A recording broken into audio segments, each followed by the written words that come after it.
Well, it's the end of yet another week, and here on this channel that means one thing and one thing only. Every weekend I post an episode of this series we do called Your Take Not Mine, where I turn to you, the viewers, to give me your hottest NBA takes of the week based on what's going on at the time, and I then choose my favorite submissions and discuss them in a video. This week, the NBA Finals got underway, and a lot went down in the first two games of the series so far, so of course there's plenty for us to discuss. In order to submit your takes, I make a community post on either the day of or the day before the video, similar to the one that you see on your screen now, so if you want a chance to be featured in a future episode, be sure to stay on the lookout for that. Before we start though, it turns out about 61% of you watching right now aren't even subscribed to the channel, so please, if you enjoy the content, consider hitting the subscribe button, as not only does it help out a ton, but I would also very much appreciate it. Now with that being said, let's begin. The first take we'll be discussing comes to us from Justin, and he says that Deandre Ayton has entered the discussion for being a top 5 center in the NBA right now after the playoff run that he's currently been on.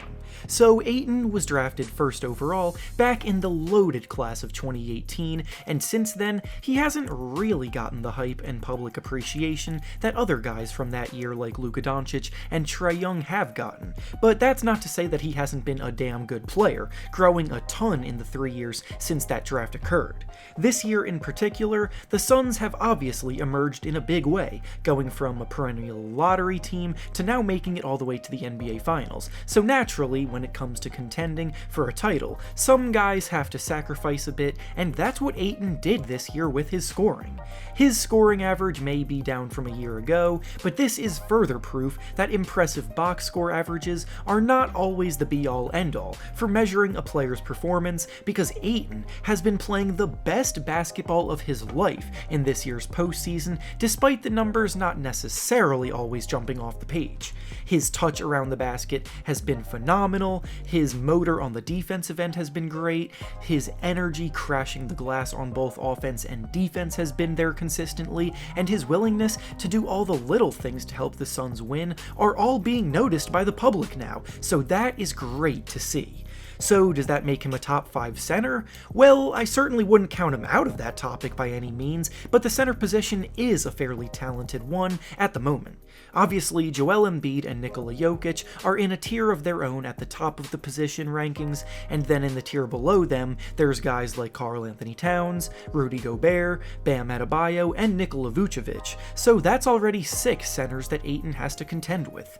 I will eventually put out my player rankings by position on the channel when the finals end and the offseason truly begins, but I definitely wouldn't count Ayton out of that top 5 discussion at all. The next take we'll be discussing comes to us from the King of Fedoras, and he says that the Bucks have failed Giannis by not improving the roster enough around him. Well, in Game 2 of the NBA Finals, Giannis definitely came to play and had an absolutely phenomenal performance, trying to do everything he could to keep the Bucks in the game.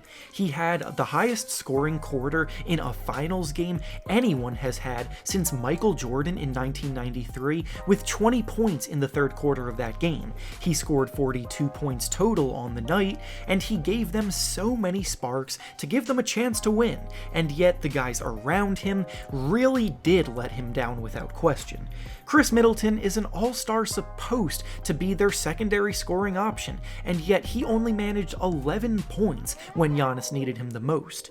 Jrue Holiday's confidence was certainly there, but the only thing that resulted in was Jrue jacking up a ton of ill-advised missed shots, and he ended up shooting 7 of 21 from the field, so he contributed in a big way to shooting out of the game too.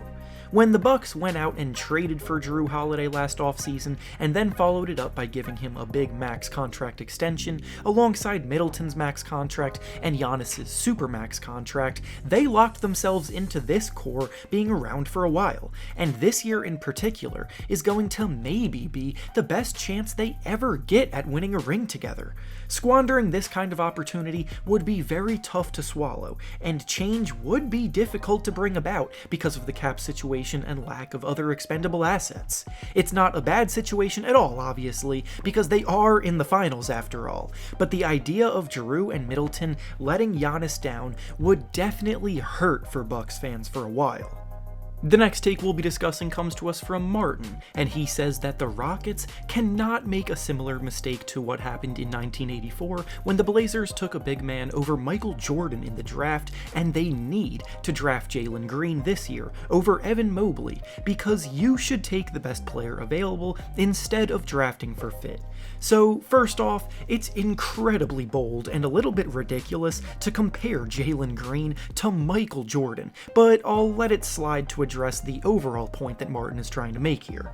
Basically, he thinks that Green is clearly the better player of the two and wants his team, being the Rockets, to draft him. Is this accurate? I can't say I really agree with it completely. Obviously, both are incredibly talented prospects, and I'm definitely not down on either at all. However, the idea that Green blows away Mobley as a prospect is absurd.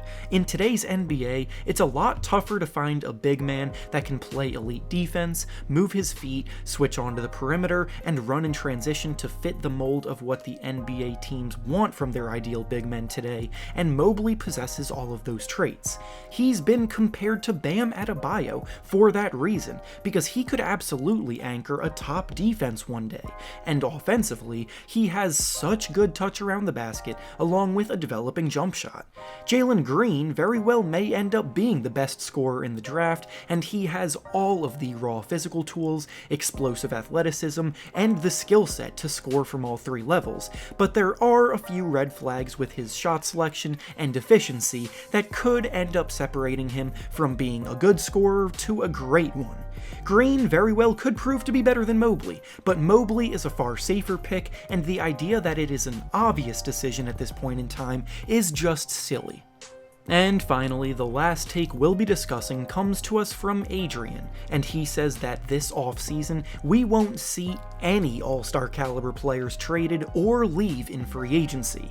This is a heater for sure, because even though there aren't really many big names available in free agency, there have certainly been a lot of rumors swirling already with all-star caliber talent on the trade mill. Guys like Ben Simmons, Kristaps Porzingis, Damian Lillard, and many others have all found themselves in trade rumors for a variety of reasons. And on top of that, Kawhi Leonard has a player option in his contract where he could opt out and become a free agent this summer too. If he does do that, then there's definitely no guarantee that he returns to the Clippers, although he could still re-sign with them for more money, so him leaving wouldn't be a guarantee in that situation either. Now, what do I think will happen? Of course, rumors swirl every offseason, and there's rarely as much action that actually goes down as is anticipated, but I do still think at least one of those names I just mentioned will be moved somewhere else.